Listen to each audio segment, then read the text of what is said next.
രണ്ടാം വത്തിക്കാൻ കൗൺസിലിനെ കുറിച്ചുള്ള പഠന പരമ്പരയുടെ പുതിയൊരു എപ്പിസോഡിലേക്ക് ഹാർദവമായ സ്വാഗതം. ഇന്ന് ചർച്ച ചെയ്യുന്ന വിഷയം ഒരു കൗൺസിലിന് പുതിയൊരു മാർപ്പാപ്പായെ തിരഞ്ഞെടുക്കാനായിട്ട് അധികാരമുണ്ടോ എന്ന ചോദ്യമാണ്. ഒരു കൗൺസിലിനെ സംബന്ധിച്ചിടത്തോളം കൗൺസിൽ പരമാധികാര സമിതിയാണ് എന്ന് നമ്മൾ കണ്ടു കഴിഞ്ഞു.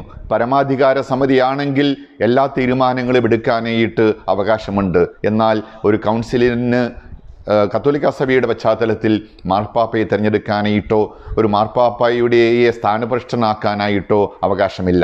മാർപ്പാപ്പായെ തിരഞ്ഞെടുക്കുന്നത് കർദിനാളന്മാരാണ്. കർദിനാൾമാർ റോമിലെ രൂപതകളുടെ സ്ഥാനീയ വികാരിമാരാണ്.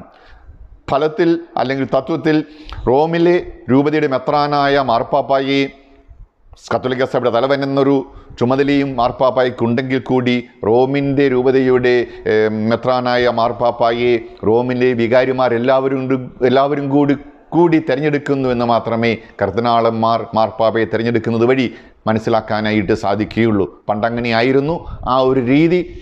മറ്റ് പല രാജ്യങ്ങളിൽ നിന്നുള്ള കർദിനാളന്മാരെ നിയമിച്ചുകൊണ്ട്, എന്നാൽ അവർക്ക് ഒരു റോമിൻ്റെ വികാരിമാരെന്നുള്ള ഒരു സ്ഥാനീയ അടയാളങ്ങൾ കൊടുത്തുകൊണ്ട് അവർ മാർപ്പാപ്പായെ തിരഞ്ഞെടുക്കുന്നു. അങ്ങനെയെങ്കിൽ മറ്റൊരു ചോദ്യമുണ്ട്, എല്ലാ രൂപതകളിലും അവിടുത്തെ വികാരിയച്ചന്മാർക്ക് ഒരുമിച്ച് അവിടുത്തെ മെത്രാനെ തിരഞ്ഞെടുക്കാനായിട്ട് സാധിക്കില്ലേ? തത്വത്തിൽ അതല്ലേ ശരി? ഈ ചോദ്യങ്ങൾ പലപ്പോഴും പലരും ചോദിച്ചിട്ടുള്ളതാണ്. എന്നാൽ ഇങ്ങനെ അല്ല സഭയുടെ പതിവ്.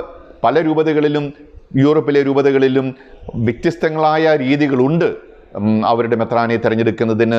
ഓരോ കാലങ്ങളിൽ വത്തിക്കാനും മാർപ്പാപ്പായും രൂപതകളും അതുപോലെ തന്നെ ചില രാജ്യങ്ങളിലെ ഭരണ തലവന്മാരും ഒക്കെ കൂടി ഉണ്ടാക്കിയിട്ടുള്ള ധാരണയുടെ വെളിച്ചത്തിൽ എല്ലാ രൂപതകളിലും ഒരേ രീതിയിലല്ല മെത്രാനെ തിരഞ്ഞെടുക്കുന്നത്. എന്നാൽ മാർപ്പാപ്പായുടെ ഔദ്യോഗികമായ അംഗീകാരം ഉണ്ട്. ഔദ്യോഗികമായി നിയമിക്കുന്നത് മാർപ്പാപ്പായാണ്. മെത്രാന്മാർക്ക് ഒരുമിച്ച് കൂടി മാർപ്പാപ്പയെ തിരഞ്ഞെടുക്കാനുള്ള അധികാരമില്ല, കർദിനാളന്മാർക്കേ ഉള്ളൂ. കൗൺസിലിനും അധികാരമില്ല. മാർപ്പാപ്പയെ തിരഞ്ഞെടുക്കുന്നത് കർദിനാളന്മാരാണ്.